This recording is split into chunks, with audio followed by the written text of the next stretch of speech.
আপনাদের সম্মানটা একটু বেশি না কম বলতে বলা যাবে না? অবশ্যই বেশি। আল্লাহ কোরআন প্রমাণ দিচ্ছে। ওনারা পিছনে, আপনাদের সামনে, কাছাকাছিতে আছে। আমি একটা ছোট্ট আয়াত পড়েছিলাম, পরিপূর্ণ আয়াত নয়, সূরা আল বাকারার 228 নম্বর আয়াতের শেষ অংশ।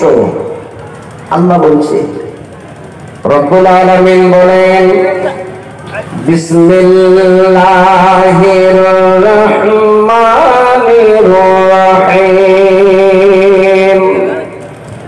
ওয়ালাহুন্না মিসলুল্লাযী আলাইহিন্না বিল মা'রুফ ওয়ালির-রিজালি আলাইহিন্না দারাজাত ওয়াল্লাহু আজিজুল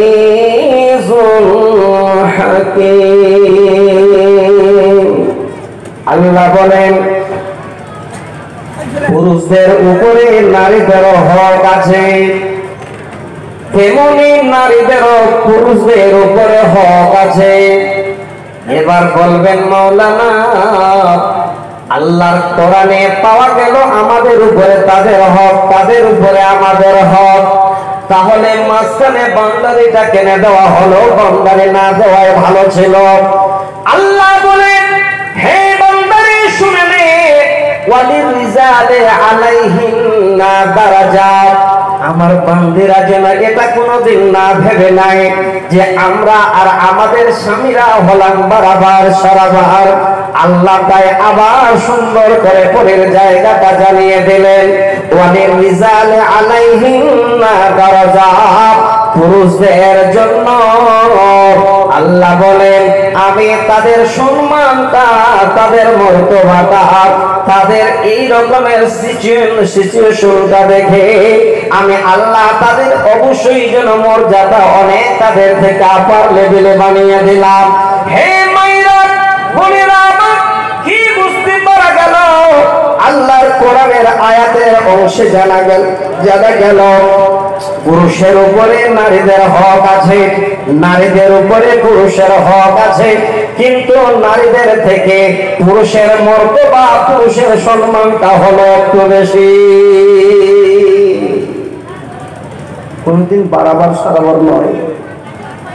কোন মা যেন না মনে করে যে সংসারটা আমি চালাবো, তুমি বসে থাকো, এটা যেন না হয়। আমি ছোট্ট করে আয়াতটা বললাম, তর্জমাটা বললাম, এবার চুপচাপ করে তর্জমাটা শুনে বসে একটা হাদিস পড়েছিলাম, এবার হাদিসটা শুনে। হাদিসের রাবি হযরত সাওবান রাদিয়াল্লাহু তাআলা আনহু বলেন, আল্লাহর নবীর কাছে জানতে চাওয়া হলো, ওগো আল্লাহর নবী, লাউ আলিমনা আইয়ুল মালি খায়রুন। ওগো নবী, আপনার কাছে জানতে চাই, দুনিয়ার মধ্যে সব থেকে দামি মাল কি? এই জগতে সব থেকে মূল্যবান সম্পদ কি? নবী গো, যদি জানতে পারতাম সেই মালগুলোকে সংগ্রহ করে রাখতাম, আমাদের কবজায় রাখতাম। এই রকমের দুনিয়ায় সব থেকে দামি মাল কি? তাই আপনার কাছে নবী গো আমরা জানতে চাই। আল্লাহ রাসূলকে প্রশ্ন করলেন, দামি মাল সব থেকে যেটা যদি জানতে পারি তাহলে আমরা সংগ্রহ করে রাখবো।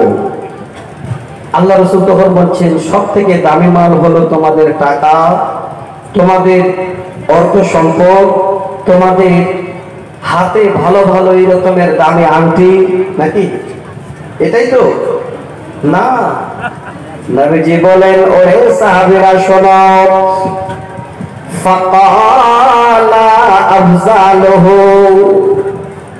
নবীর জবানটা কেমন করে যেন সাহাবীদের এবার ভালো জিনিসটা শোনাবার জন্য খুললেন। নবীজি বলেন, সাহাবীরা, ফাকালা আফজালুহু লিসানুন যাকিরুন। ওরে আমার সাহাবীরা রে, সব থেকে দুনিয়ার মধ্যে দামি মাল কি জানতে চাইলে আমি নবী তোমাদের জানাচ্ছি, দুনিয়ার মধ্যে দামি মাল টাকা পয়সা নয়, গাড়ি বাড়ি নয়, আপনার অর্থ সম্পদ নয়। সাহাবীরা রে, দুনিয়ার মধ্যে সব থেকে দামি সম্পদ হলো লিসানুল যাকিরুন, যে জবান দ্বারাই, যে জিভের মাধ্যম দিয়ে আল্লাহর জিকির আজকার করা হয়, আল্লাহকে স্মরণ করা হয়, এই জিভটা হলো দুনিয়ার সব থেকে বেশি দামি। টাকা পয়সা অর্থ সম্পদ আল্লাহ রাসূল বললেন না, সব থেকে বড় দামি বললেন কি সম্পদ? একটু কথা বলবেন কি? জীব। জীবটা কত দামি, জবানটা কত দামি, আমি আপনাদের কাছে সুন্দর করে তার এমাউন্টটাও বলে দেব কত দামি। আমার মা জননী ভালো করে শুনবেন, এই জীবটা কত দামি। যদি এত দামি না হতো তাহলে এই জীবের মাধ্যম দিয়ে আমাদের ঠিকানা ভালো আর মন্দ হতো না। আপনি কোন একটা এই রকমের কাজ করে টাকা বা অর্থ সম্পদ জমা করে, আপনি কত কি জমা করেছেন এটা হয়তো সাময়িকের জন্য আপনি বলতে পারবেন যে এত টাকা আমার আছে, কিন্তু এই জমানের সম্পদটা কত দামি, কত সম্পদ, কত মূল্যবান। আপনাদের এই মাদ্রাসায় পড়া হয়, আমি দেখলাম আপনাদের এখানে কয়েকটা ছেলে ফারাগাত করেছে, তার মানে তারা বুখারী মুসলিম পড়েছে। সহিহ মুসলিমের প্রথম খণ্ডে 223 নাম্বার একটা হাদিসে আল্লাহ রাসূল বলছেন যে এই জবানটা কত দামি, সে কত আয় করতে পারে, তার আয়ের অ্যামাউন্ট আল্লাহ রাসূল বলে দিয়েছে। কি জানে? নবীজি বলেন, আত-তুহুরু শাতরুল ঈমান, আলহামদুলিল্লাহি তামলাউল মিজান, ওয়া সুবহানাল্লাহি ওয়ালহামদুলিল্লাহি তামলাআন, আও তামলাউ মা বাইনাস সামাওয়াতি ওয়াল আরদ।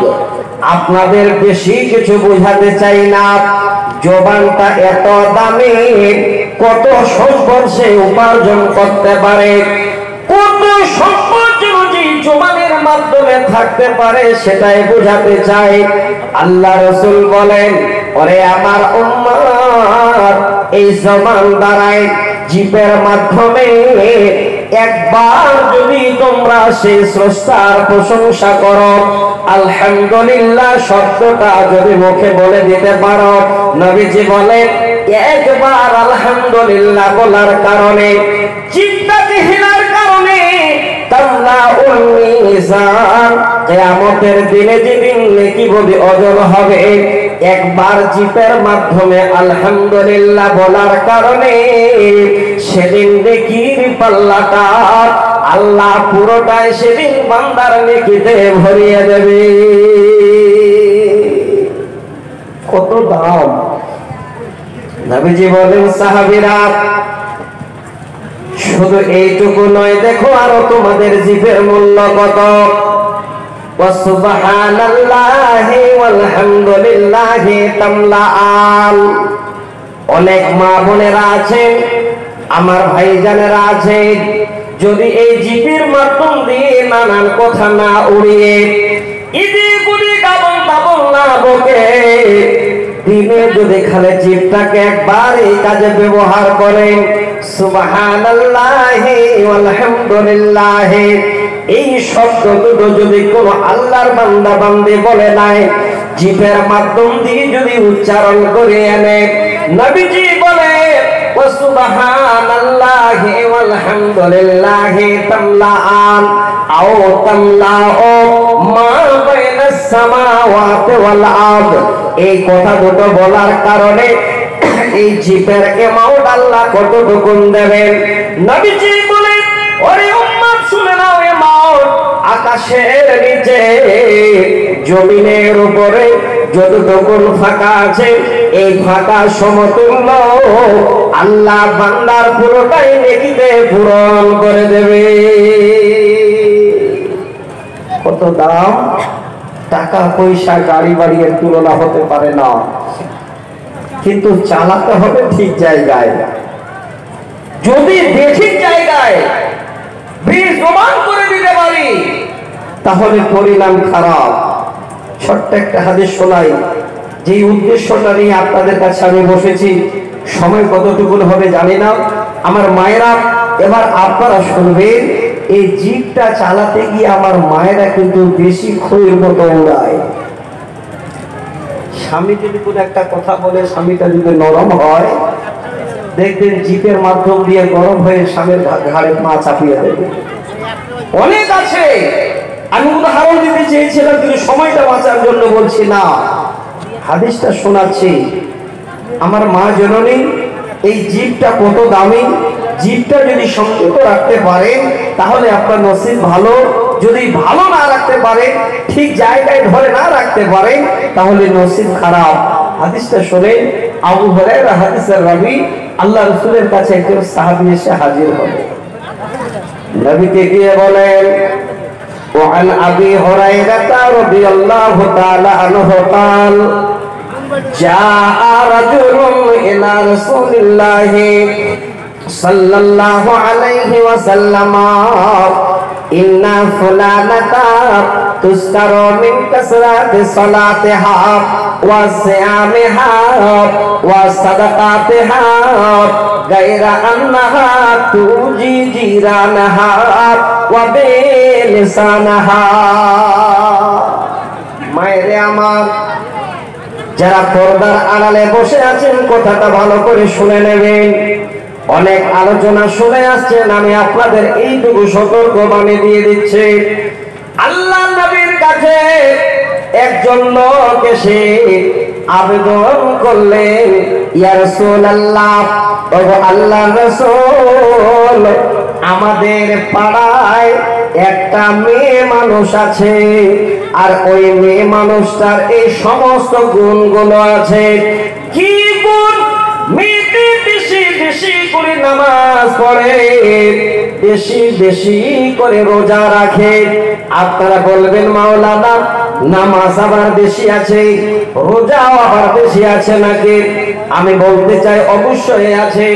আমরা ফরজ পড়লাম, সুন্নতে মুআক্কাদা পড়লাম, তাড়াহুড়া করে চলে গেলাম, কিন্তু নফল সালাত আছে, নফল নামাজ আছে, আমরা অনেকে পড়ি না। ওই মেয়েটা নফল করে।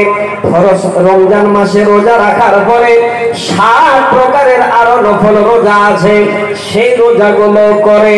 নবীকে বলেন, নবী গো, আর মেয়েটি এত বেশি বেশি সাদকা করে, এই গুণগুলো সেই মেয়েটার কাছে আছে। কিন্তু নবীজি, ওই মেয়েটার একটা জায়গায় হলো খারাপ, ওই জায়গাটায় আমরা কেউ যেন কোনোদিন বরদাস্ত করতে পারি নাই। সেটা হলো গায়রাতুল বিদিরানহা ওয়া বিলিসানহা। নবী গো, ওই মেয়েটার জবানটা এতই কষ্টদায়ক, এতই ভয়ঙ্কর, এতই অহংকারী, তার জবানে আমরা পাড়া প্রতিবেশীর লোকেরা কেউ যেন সন্তুষ্ট নয়। তার কথায় আমরা সবাই যেন মন খারাপ করে থাকে, তার কথায় সবাই আমরা অসন্তুষ্ট হয়ে থাকি। আল্লাহ রাসূল শুনে বললেন, আলাহিয়া ফিন্নার, ওই মেয়েটার ঠিকানা হলো আল্লাহর জাহান্নাম। আমার মা, কত দাম এই জিনিসটা, জবানের কত মূল্য। ঠিক জায়গায় যদি ব্যবহার না হয়, এমন ঠিকানা আল্লাহ আমাদের বানিয়ে দেবে, যে ঠিকানাতে, যে জায়গায় পৌঁছে গেলে আল্লাহ আর কোনোদিন বের করবেন না। আচ্ছা বলেন, শিরিক মানুষ করে, শিরক বুঝেন তো? অনেক মানুষই কথা দিয়ে শিরক করে প্রকাশ্যে। এই রকমের যদি কেউ করেছেন তাহলে নসিব খারাপ। যতক্ষণ দুনিয়াতে তওবা না করে, তওবাতান নাসুহা না করে আপনি যাচ্ছেন, আল্লাহ পাক রব্বুল আলামিনের কাছেও কিন্তু আপনার পরিত্রাণ নেই। আল্লাহ রাসূল শুনে কথাটা বললেন, লোকটা দাঁড়িয়ে গেলেন। আবার ওই লোকটা বলছেন, ইয়া রাসূলুল্লাহ, একটা মেয়ে আরো পাড়ায় আছে আমাদের, ওই মেয়েটা বেশি নামাজ পড়তে পারে না, তাহলে ফরজ পড়ে সুন্নাতে মুআক্কাদা তাড়াহুড়া করে পড়ে বাড়ি চলে যায় অভাবের কারণে, রোজাও বেশি করতে পারে না, ফরজ রোজাটা করে, আর সাদকা করতে বেশি পারে না। নবী গো, সাদকার অ্যামাউন্টটা হলো মিনাল আকিতে পনিরের সমান, অর্থাৎ অল্প সাদকা করতে পারে, অর্থ বেশি নেই তো। কিন্তু নবীজি, ওই মেয়েটার জবানটা এতই মিষ্টি, তার জবানটা এমন সুন্দর, তার কথায় আমরা পাড়া প্রতিবেশের মানুষেরা কোনোদিন যেন নারাজ হয় নাই। এমন মিষ্টি কথা, এমন সুন্দর তার ভাষা। নবী গো, ওই মেয়েটার জবানে আমরা কেউ যেন নারাজ হইনি, এত সুন্দর তার কথায় আমরা সবাই সন্তুষ্ট। আল্লাহ রাসূল বলেন, ক্বালা হিয়া ফিল জান্নাত, ওই মেয়েটির ঠিকানা হলো আল্লাহর জান্নাত। কি বুঝতে পারা গেল? পৃথিবীর বুকে জবানটা এমন একটা জিনিস, ভালো মন্দ বিচার জবানের দ্বারাই হয়ে যাবে। এটাও আমার বলার উদ্দেশ্য নয়, যেহেতু হাদিসের অংশ প্রথম তাই পড়লাম। নবী বলেন, সাহাবেরা রে, আর একটা সম্পদ হলো তোমাদের জন্য, শোনো, ওয়াকালবুন শাকিরুন, যেই হৃদয়, যে অন্তর অল্পতে আল্লাহর সন্তুষ্ট হয়ে শুকরিয়া আদায় করতে পারে, শুকরকৃত হৃদয় হলো আল্লাহর কাছে সব থেকে দামি। শুকরকৃত হৃদয়, ছোট্ট করে উদাহরণ দেবো, তাড়াহুড়া করছি, ঘড়ির কাঁটাটা ধরেও থাকা যায় না। টাইম হলে তো আবার এক্ষুনি নামতে হবে, টাইম হলেই আবার ছেড়ে দিতে হবে। আমার মা ভালো করে শুনবেন, শুকরকৃত হৃদয় আল্লাহর কাছে সব থেকে দামি, যার তুলনা গাড়ি বাড়ি কিছুই হতে পারে না। আমি আপনাদের শোনাচ্ছি, আগে আমার মায়েদের উদাহরণ দিই। মা বোন, সকলের স্বামীরা ধনী নয়, তাই ধনী দেখেন, এমন কোন মার স্বামী আছে, সকাল বেলায় যদি সাইকেলটা হাতে নিয়ে রাজমিস্ত্রির জোগাড়ি না দেয়, সারাদিনে দেখবেন ওই বাচ্চাদের বাড়ির অভাবটা দূর হবে না। আছে দাদা? ওরে আমার মা, আমি আপনাদের দিয়ে বোঝাচ্ছি, ভালো করে বুঝেন। আপনার স্বামী সকাল বেলায় সাইকেল নিয়ে বেরিয়ে গেল রাজমিস্ত্রির কাজে, সারাদিন ধরে দোতলার উপরে সিমেন্ট বালি নিয়ে চলে এবার উঠছে, ইটগুলো ঘাড়ে করে ডহে নিয়ে উঠছে, মাথার ঘাম পায়ে পড়ছে, সারাদিন কর্মের ফলে আসার সময় ৩০০ টাকা যেন মজুরি পেল।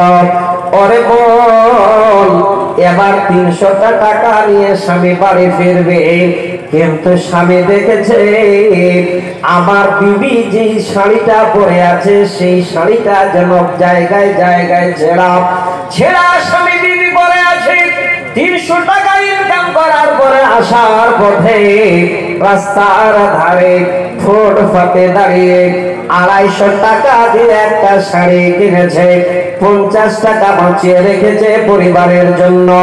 এবার চলে আসছে, সন্ধ্যায় এসে বাড়ি ঢুকছে, বাড়ি ঢুকে আওয়াজ দিয়ে বলে, ওরে আব্দুল্লাহর মা, শুনতো দেখি। এবার বিবিকে ডাকছে আনন্দে, পেট থেকে এবার শাড়িটা বের করলো, দামটা বেশি নয়, মাত্র ২৫০ টাকা। ওই শাড়ি বের করে বিবির হাতে তুলে দিল। এবার বিবি, ও আমার মা বোন শুনেন ভালো করে, আপনি শাড়িটা হাতে নিলেন, একবারও দেখছেন না শাড়ির কাপড়টা মোটা না খারাপ, শাড়িটা ভালো রং না খারাপ রং। হাতে নিয়ে যদি বলতে পারেন, স্বামী গো, আল্লাহর হাজার হাজার শুকরিয়া, আপনি আজকে আমার জন্য অল্প দামের হলো একটা শাড়ি নিয়ে এসেছেন। হ্যাঁ বোন, একবার যদি আপনার মুখে এই কথাটা বেরিয়ে যায়, আপনার পরিবারের উপরে আল্লাহ রাজি হয়ে যাবে, আর আপনার হৃদয় যেন আল্লাহর কাছে সব থেকে দামি হয়ে যাবে। লাখো কোটির বউ যারা আছে তাদের থেকে আপনার সম্মান বেশি হবে। কেন বলছি? আল্লাহর নবী বলেন, ওয়া কালবুন শাকিরুন, যদি কোন হৃদয় আল্লাহর অল্পতে সন্তুষ্ট অর্জন করতে পারে, শুকরিয়া আদায় করতে পারে, সেই শুকরকৃত হৃদয় আল্লাহর কাছে হলো সব থেকে দামি। সাহাবীরা দাঁড়িয়ে আছে, হযরত সাওবান প্রশ্ন করেছে, আল্লাহ রাসূল পরে বলছেন, সাহাবীরা আর একটা সম্পদের কথা বলছি রে, শোনো, যে সম্পদের তুলনা পৃথিবীর কোন সামান হতে পারে না, পৃথিবীর কোন সম্পদ এর থেকে আরো মর্যাদাবান হতে পারে না। নবীজি বলেন, ওয়া জাওজাতুম মুমিনাতুন তুইয়ানু আলা ঈমানিহি। ওরে আমার সাহাবীরা, কারো ঘরে যদি একটা মুমিনা বিবি থাকে, কথাটা ভালো করে বুঝবেন, আপনাদের আমাদের ঘরে অনেক বিবি আছে, অনেক সুন্দরী বিবি আছে, চেহারা দেখতে যেন কতই না ভালো, কিন্তু আপনার বিবিটা মুমিনা নয়, আল্লাহ রাসূলের আনুগত্য করে না, কোনো দাম নেই, পৃথিবীর বুকে কোনো মূল্য নাই। আল্লাহ রাসূল বলছেন, সাহাবীরে, ওয়া যাওজাতুম মুমিনাতুন তুইয়ানু আলা ঈমানিহি, ওই বিবিটা হলো দুনিয়ার সবথেকে দামি সম্পদ, যে বিবিটা হলো মুমিনা এবং স্বামীকে ঈমানের সাহায্য করে, ওই স্ত্রীটা হলো, ওই বিবিটা হলো দুনিয়ার সবথেকে দামি সম্পদ। তিনটা কথা বললেন, একটা হলো আল্লাহর সেই জবান, যে আল্লাহকে, আল্লাহর দেওয়া জবান, যে জবান দ্বারা আল্লাহর জিকির করা হয়। দ্বিতীয় হলো শুকরকৃত হৃদয়, অল্পতে সন্তুষ্ট হয়ে আল্লাহর শুকরিয়া আদায় করে। 3 নাম্বার হলো মুমিনা বিবি, যে স্বামীকে ঈমানের সাহায্য করে। হাদিসটা 3টা পার্ট আছে, আমার তো 3টা নেওয়ার উদ্দেশ্য নয়, আয়াতের সঙ্গে মুনাসাবাত আমার হলো, ওয়ালাহুন্না মিসলুল্লাযী আলাইহিন্না বিল মারুফ ওয়ালিররিজাল আলাইহিন্না দারাজা। এই জায়গাটাতে সম্পর্ক হাদিসের সঙ্গে হলো, ওয়া যাওজাতুম মুমিনাতুন তুইয়ানু আলা ঈমানিহি, যাদের ঘরে মুমিনা বিবি আছে আর স্বামীকে ঈমানের সাহায্য করে, ওই বিবির দাম কোটি কোটি কোটি টাকার থেকেও বেশি, যার তুলনা দুনিয়াতে কোনো সম্পদ হতে পারে না। এবার একটা হাদিসের হাওয়ালা দিই, উদাহরণ দিই, হাদিসটা বলেই আমি আপনাদের দিকে অবশ্যই লক্ষ্য রাখবো, অবশ্যই চেষ্টা করব যে আপনারা যেন ইহকাল কামিয়াব, পরকালও কামিয়াব হতে পারেন। যদিও সময় তাড়াহুড়া করে আগাতে চাচ্ছি, আমার মায়েরা বোনেরা খুব ভালো করে শুনবেন, আপনাদেরকে আমি বুঝাবার জন্য, আপনারা যে দুনিয়ার সব থেকে দামি সম্পদ, আপনারা যে আল্লাহর কাছে সব থেকে মূল্যবান সম্পদ, এই কথাটা বুঝাবার জন্য একজন আল্লাহর বান্দিকে আপনাদের সামনে তুলে দিচ্ছি। সহিহ বুখারী হাদিসটা পড়া হয় এখানে।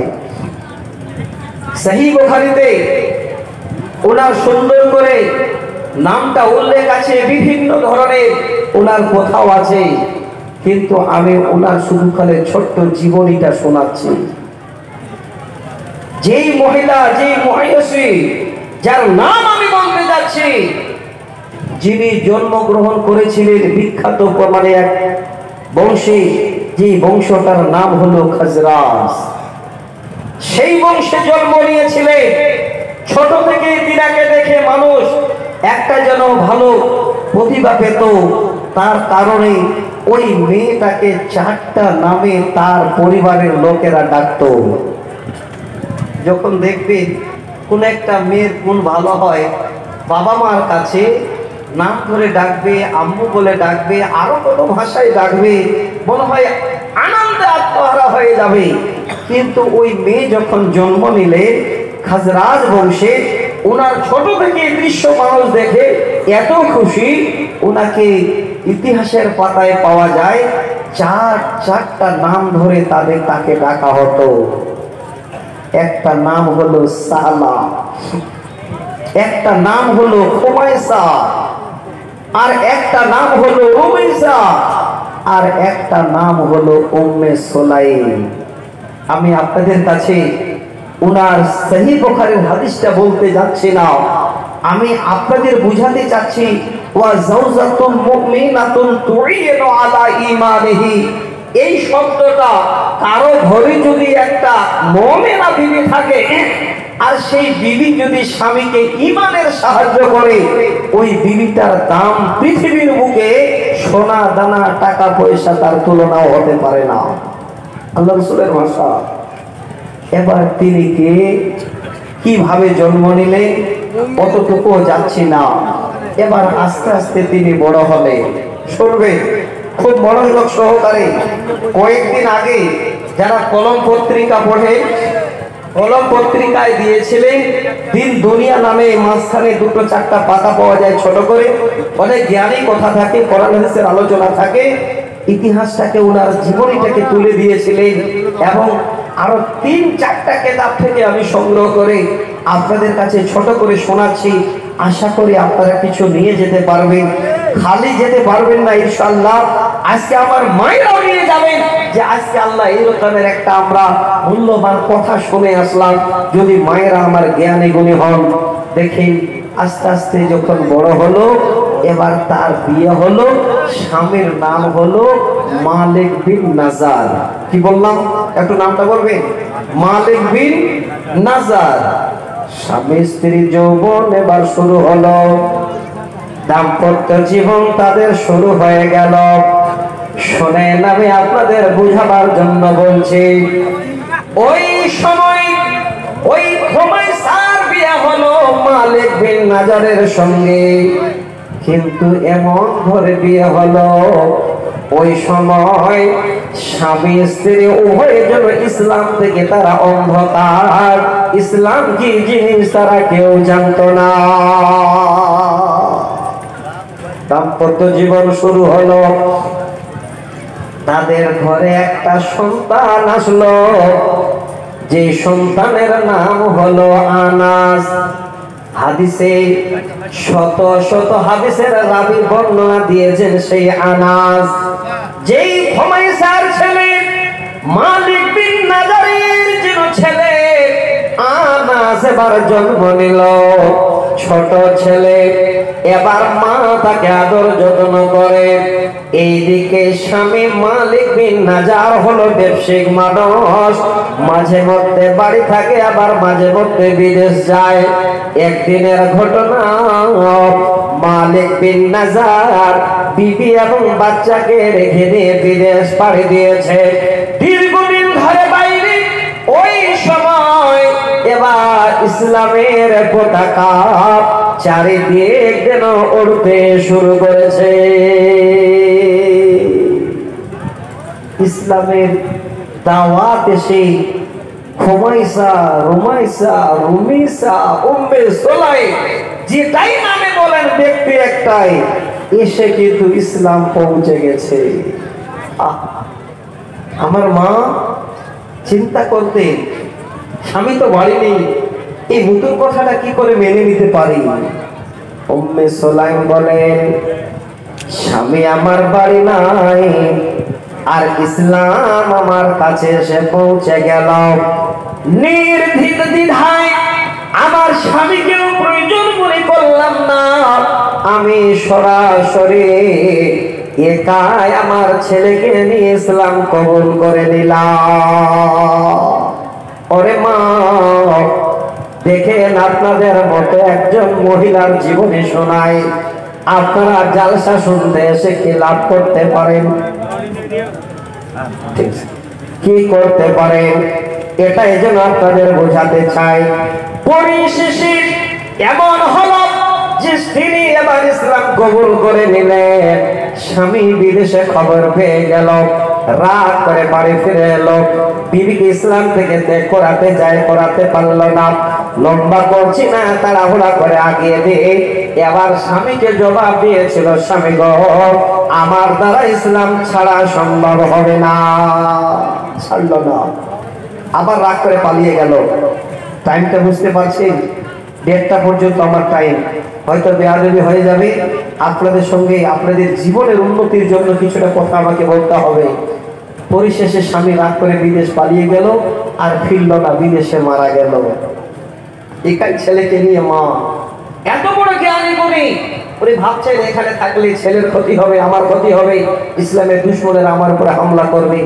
আল্লাহ রসুলের এরিয়াতে পাড়ি দিলেন, ছেলেটাকে আল্লাহ রসুলের হাওয়ালায় দিয়ে দিলেন। মদিনার বুকে অলিতে গলিতে খবর হয়ে গেল একজন আল্লাহ আলী নারী আমাদের কাছে এসে গেছে। দেখতেও ভালো, তার আখলাক ভালো, চরিত্র ভালো, বিশাল এক গরিবের মানে ধনীর ছেলে, টাকা পয়সা বাগান বাড়ি অভাব ছিল না। ওই লোকটা, ওই ছেলেটা এসে বিয়ের প্রস্তাব দিয়েছে। ছেলেটার নাম হাদিসের পাতায় পাবে। তখন ছেলে ছিল, এখন ছেলে বললে চলবে না। তিনি হলেন আল্লাহর সাহাবী হযরত আবু তালহা রাদিয়াল্লাহু তাআলা আনহু। এবার দেখে প্রস্তাব দিয়েছে, উম্মে সুলাইম, আমি তোমাকে বিয়ে করতে চাই। আমাদের বাড়িতে সংসারে কোনো অভাব নেই, টাকা পয়সা থেকে শুরু করে বাগান বাড়ি সব আছে। উম্মে সুলাইম খালে বলেছিল, সব পরিচয় তো দিলে, আচ্ছা বলো তো আসল পরিচয়টা আছে, তুমি কি ঈমান এনেছো? বলে না। বলে তাহলে তোমাকে আমার বিয়ে করা সম্ভব হবে না, ফিরে যাও। আবু তালহা রেগে ফিরে এসেছিলেন, ইতিহাসের পাতায় ধরেছে 3 বারের বেলায় আবারও গেছেন উম্মে সুলাইমের কাছে প্রস্তাব নিয়ে। উম্মে সুলাইম কি করেছিলেন আমার মা ভালো করে শুনে রাখেন। চট করে আবু তালহাকে পরামর্শ দিয়ে দিলেন, আমাকে যদি বিয়ে করতে চান, আপনি তো বিয়ের সময় মোহরানা দিতেন, আপনার টাকা আছে, সম্পদ আছে, একটাও লাগবে না। যদি ইসলাম কবুল করে নেন, তাহলে আমাকে বিয়ে করার মোহরানাটা হবে আপনার ইসলাম কবুল করা। আবু তালহা ইসলাম কবুল করে উম্মে সুলাইমকে বিয়ে করেছিলেন। আমার মা কত বড় ঈমানের সাহায্য করেছিলেন স্বামীকে। আমি বুঝাতে চাইলাম, ওগো মা, হে আমার বোন, আজকে আপনারা সব থেকে দামি সম্পদ।